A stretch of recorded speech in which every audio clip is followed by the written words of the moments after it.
Hello, witches. It's finally fall and the weather's starting to feel cool. The leaves haven't quite started to change in that beautiful way in the New England area yet, but you can definitely sense that fall is here. It's nice and cold in the mornings, where you want to wear a sweatshirt or a jacket. And for us, we're approaching the new year, and I was thinking about the topic of the huge responsibility that comes with the craft. A lot of people get into it and interested in it when they're young, when they're teenagers. Most of us have known from a very early age that we feel we're different. Many of us are empathic. Most of us have that attraction and that comfort with animals and nature and things like that.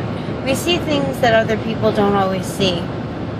And then as teenagers, when we have that sense of maturity, that we feel like we're grown up, but our brain isn't quite caught up with our bodies yet, that's the point when we usually, if we're involved in spell work and stuff like that, when we tend to make mistakes and we don't take that responsibility level as seriously.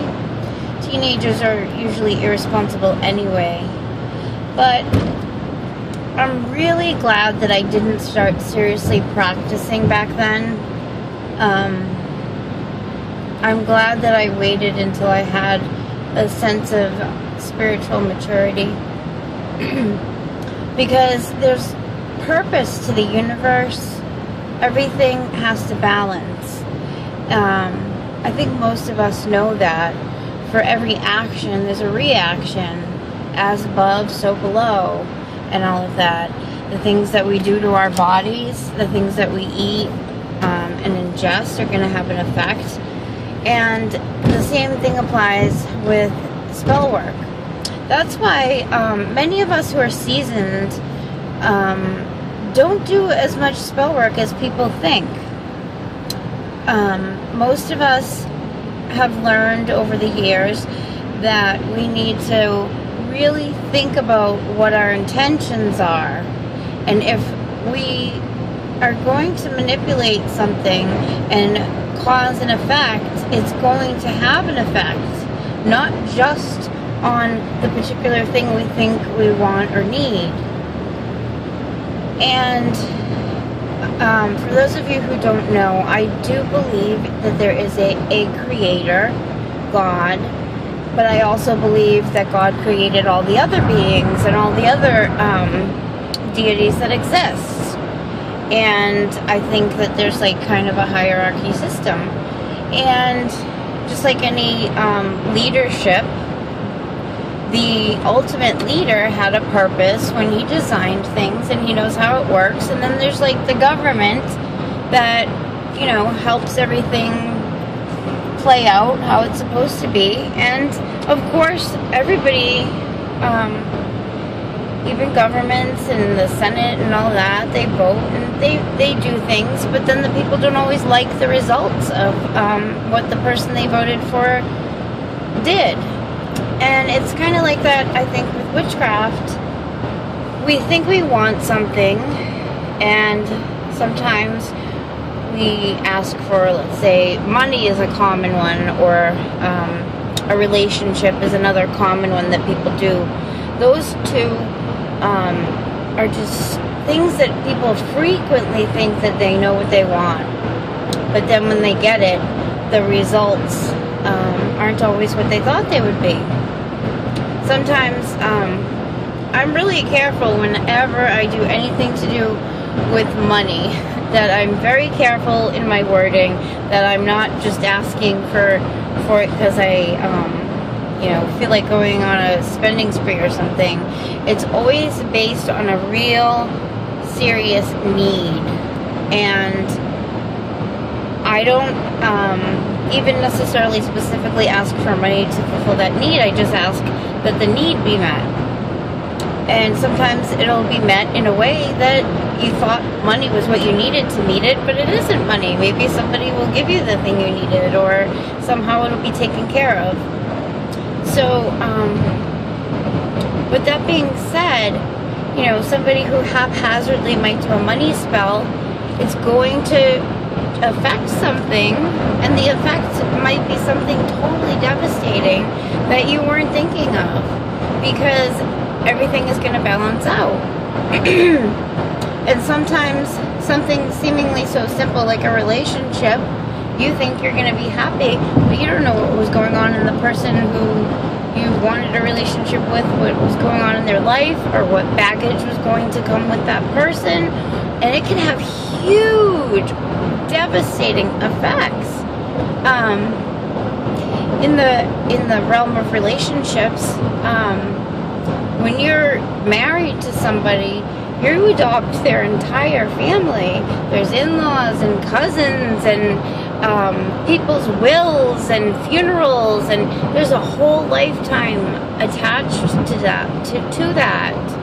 You know, and in the moment, people are just thinking, oh, I like that person, they're really hot, I want to be with them, they're rich, or whatever their reasons might be, but they're not thinking of all of those things that come with being in a permanent relationship with somebody. Years and years of things that you weren't expecting.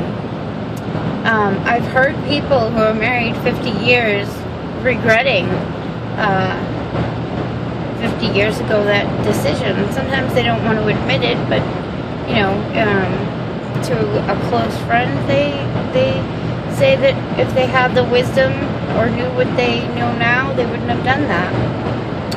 So I think most of us who are very seasoned and have known what we are for a length of time kind of know that. And I just think it's a huge responsibility, because every time I do something and I know that it worked, I think in the back of my mind, I think deeply about what it's going to affect. Sometimes we ask for something and don't realize that when we get something, something's going to be taken. That was a huge lesson that I learned the hard way in the very beginning when I first started doing spells. Because that yin and yang, that equal balance has to be there. You get something and you give something. And it's something that you really need to weigh heavily. And I like to ponder things like that at this time of the year, because it's like the new year for us. Everything is going back into the earth. Everything is going into that womb to kind of contemplate and be born again. And I love that idea of the rebirth. I was thinking about that yesterday too. You guys know that my 29-year-old friend, my best friend's son died, and I was thinking about how he was a gift to her.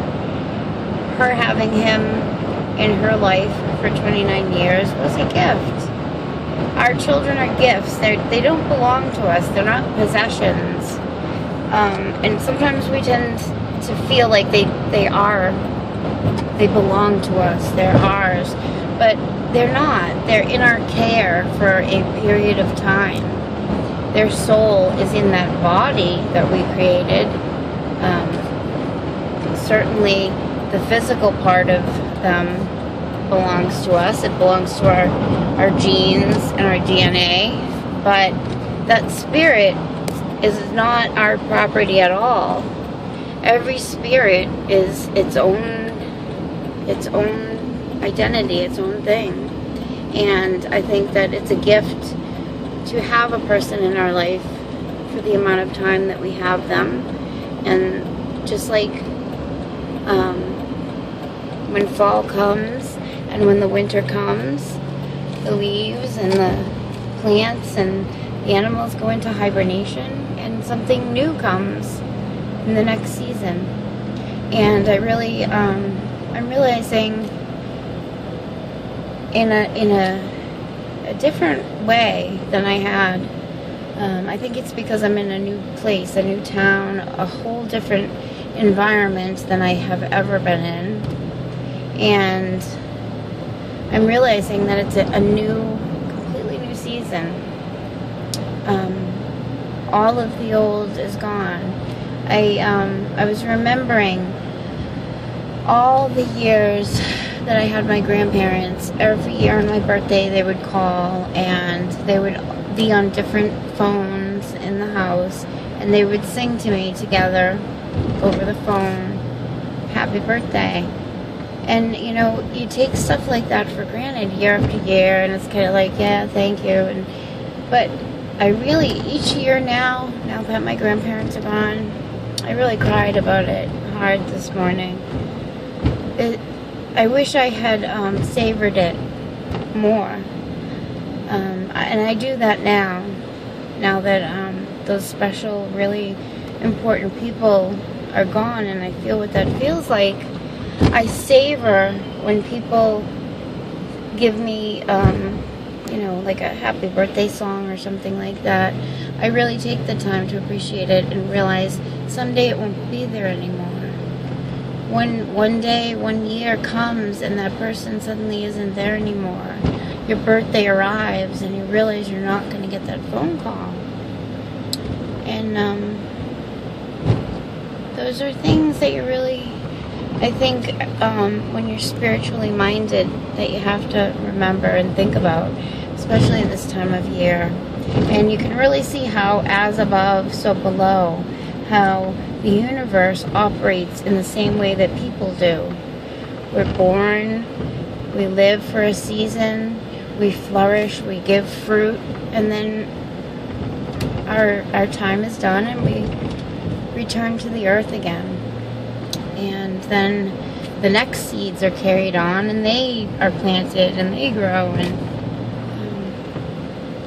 so I think if we take that responsibility and we do a good job with it, that the next generations and the next fruit will be really good, delicious, ripe, full of power, just like our practice.